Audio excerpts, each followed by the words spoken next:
Hi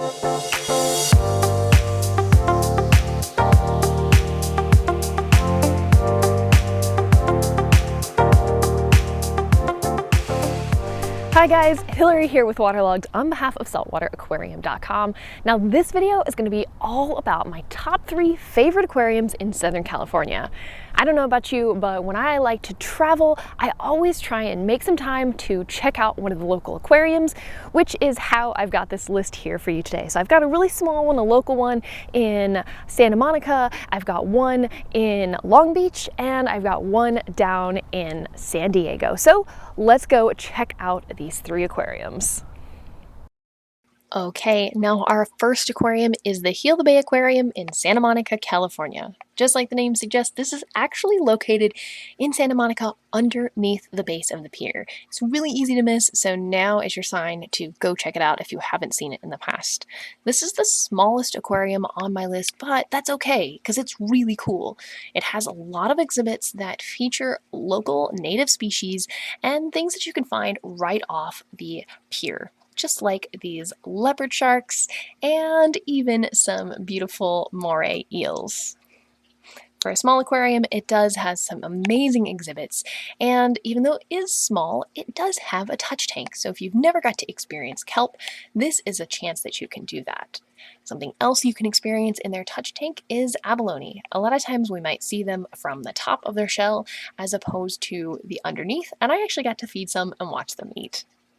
No aquarium is complete without a jellyfish exhibit, and they have all life stages of moon jellyfishes on exhibit for people to see.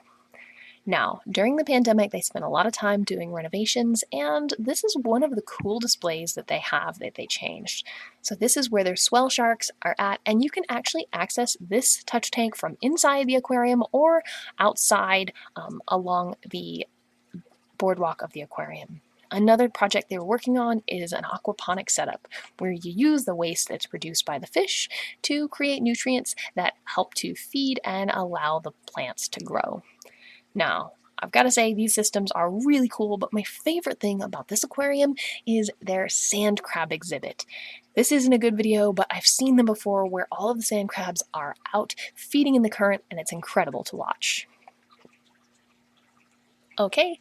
Next up is the Birch Aquarium in San Diego at Scripps Institution of Oceanography. Now, if you're standing on the beach, you can see this pier. It's the Scripps Pier.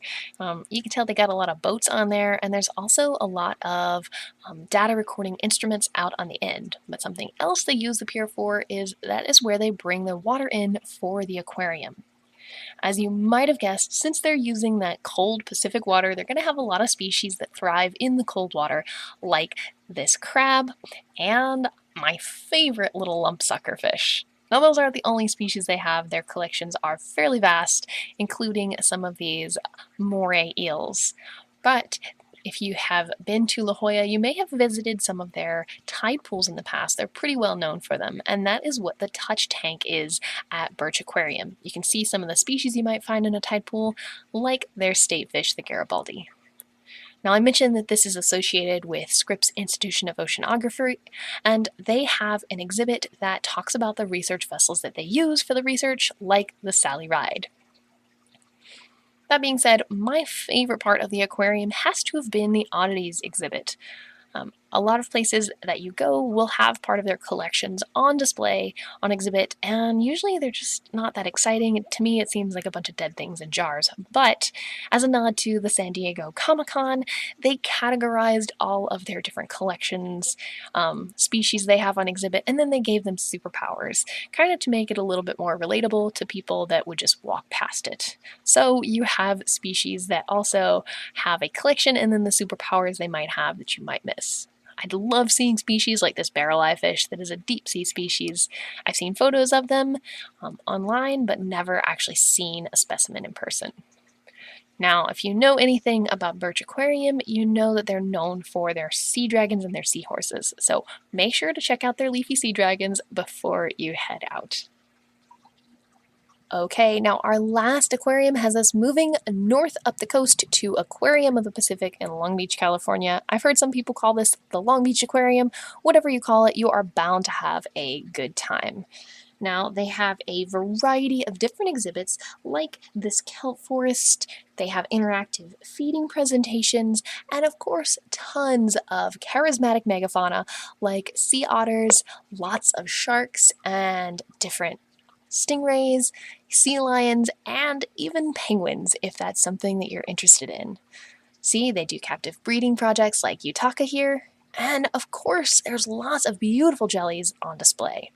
Something that's really unique about this aquarium is that they allow volunteers to sign up to help take care of their exhibits. Whether you want to help work on the displays, or you want to be a docent, or even leading behind the scenes tours and showing people around, there's a little bit of something for anything that might interest you with respect to the aquariums. Now, recently, they opened the Pacific Visions exhibit. It's that bright blue one that you saw at the beginning, and it's filled with art galleries, interactive exhibits, and a lot of things that have you questioning and thinking about how we live our day-to-day life. Now, another interesting thing about the Pacific Visions is it has this first of its kind 4D theater. So as the water's coming down, you're feeling the spray of the water. You're smelling those oranges as they're picked off of the tree. You're feeling the breeze, and your seats are even going to vibrate a little bit as you move through the video series. So this is a pretty cool thing that you should definitely check out if you are going to Aquarium of the Pacific. All right, I hope you've gotten a couple of ideas for new places to visit next time that you are traveling. If I have left out one of your favorite Southern California aquariums, leave a comment below and let me know what one I should go visit next. This has been Hillary for Waterlogged on behalf of saltwateraquarium.com. Thank you so much for watching, and I'll see you next time.